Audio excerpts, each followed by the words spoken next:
আমি জাতীয় নাগরিক পার্টি এনসিপিতে আজকে যোগদান করছি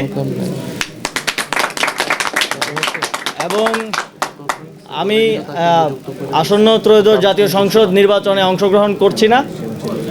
আমি মনে করি যে আমার একজনের সংসদে যাওয়ার থেকে আমাদের জুলাই গণঅভ্যুত্থানের সহযোদ্ধাদের আরও অসংখ্য সংখ্যায় সংসদে যাওয়ার ক্ষেত্রে যদি আমি অবদান রাখতে পারি, আমার দায়িত্ব যথাযথভাবে পালন করতে পারি, তাহলে এর থেকে বড় সাফল্য আর কিছু হতে পারে না।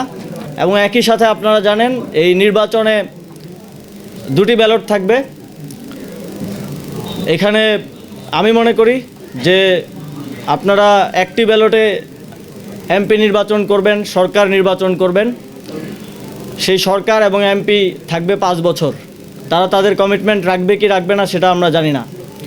তবে আপনারা যদি গণভোটে হ্যাঁ ভোট দিয়ে নির্বাচিত করেন, এই সংস্কারের মাধ্যমে বাংলাদেশ আমি মনে করি যে 100 বছর এগিয়ে যাবে। এবং একই সাথে আমি আমার যেই দায়িত্ব পেয়েছি দলের পক্ষ থেকে, একই সাথে আমার সহযোদ্ধাদেরকে নির্বাচিত করার জন্য আমি সর্বোচ্চ চেষ্টা করব এবং একই সাথে গণভোটে হ্যাঁ ভোটকে জয়যুক্ত করার জন্য জাতীয় নাগরিক পার্টির পক্ষ থেকে আমরা আমাদের সর্বোচ্চ চেষ্টা করে যাব। আমার জন্য একটা খুবই গুরুত্বপূর্ণ দিন, অনেকগুলো গুরুত্বপূর্ণ সিদ্ধান্ত আজকে হয়েছে এবং আপনারা ইতিমধ্যে জাতীয় নাগরিক পার্টির সম্মানিত আহ্বায়কের পক্ষ থেকে জানতে পেরেছেন।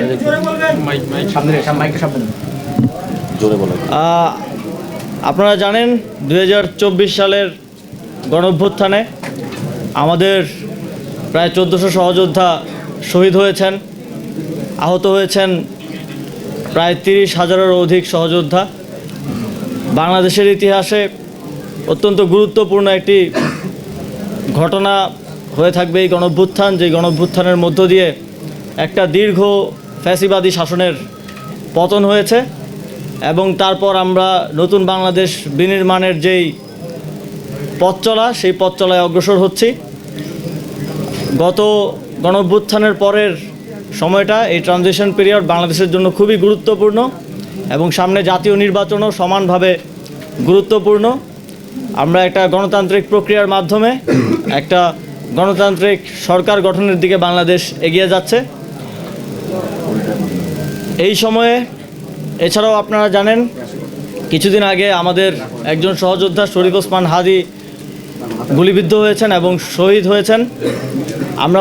আমি মনে করি যে এই সময় জুলাই গণঅভ্যুত্থানের সকল শক্তিকে ঐক্যবদ্ধ থাকা এবং ঐক্যবদ্ধ রাখা সমানভাবে গুরুত্বপূর্ণ। এবং একই সাথে এই গণঅভ্যুত্থানের যে আকাঙ্ক্ষা, শহীদদের এবং শহীদদের পরিবারের আহতদের যে আকাঙ্ক্ষা, বাংলাদেশের লক্ষ কোটি মানুষ যারা রাজপথে নেমে এসেছিলেন জীবনের তোয়াক্কা না করে, তাদের যে আকাঙ্ক্ষা, সেই আকাঙ্ক্ষা বাস্তবায়নের জন্য এই নির্বাচনকে কেন্দ্র করে আবারও সময় এসেছে ঐক্যবদ্ধ হওয়ার। সেই জায়গা থেকে আমি জাতীয় নাগরিক পার্টি এনসিপিতে আজকে যোগদান করছি এবং আমি আসন্ন ত্রয়োদশ জাতীয় সংসদ নির্বাচনে অংশগ্রহণ করছি না। আমি মনে করি যে আমার একজনের সংসদে যাওয়ার থেকে আমাদের জুলাই গণঅভ্যুত্থানের সহযোদ্ধাদের আরও অসংখ্য সংখ্যায় সংসদে যাওয়ার ক্ষেত্রে যদি আমি অবদান রাখতে পারি, আমার দায়িত্ব যথাযথভাবে পালন করতে পারি, তাহলে এর থেকে বড় সাফল্য আর কিছু হতে পারে না। এবং এই নির্বাচনে যেহেতু আজকে যেই নমিনেশন জমা দেওয়ার শেষ দিন ছিল, সবাই নমিনেশন জমা দিয়েছেন। আমরা প্রত্যাশা করি খুবই সুষ্ঠু এবং নিরপেক্ষতার সাথে, কোনো ধরনের হানাহানি ছাড়া আমরা এই গণতান্ত্রিক উত্তরণকে সফলতার সাথে বাংলাদেশ অতিক্রম করতে পারবে এবং এই গণতান্ত্রিক উত্তরণের পক্ষে আমি কাজ করে যাব।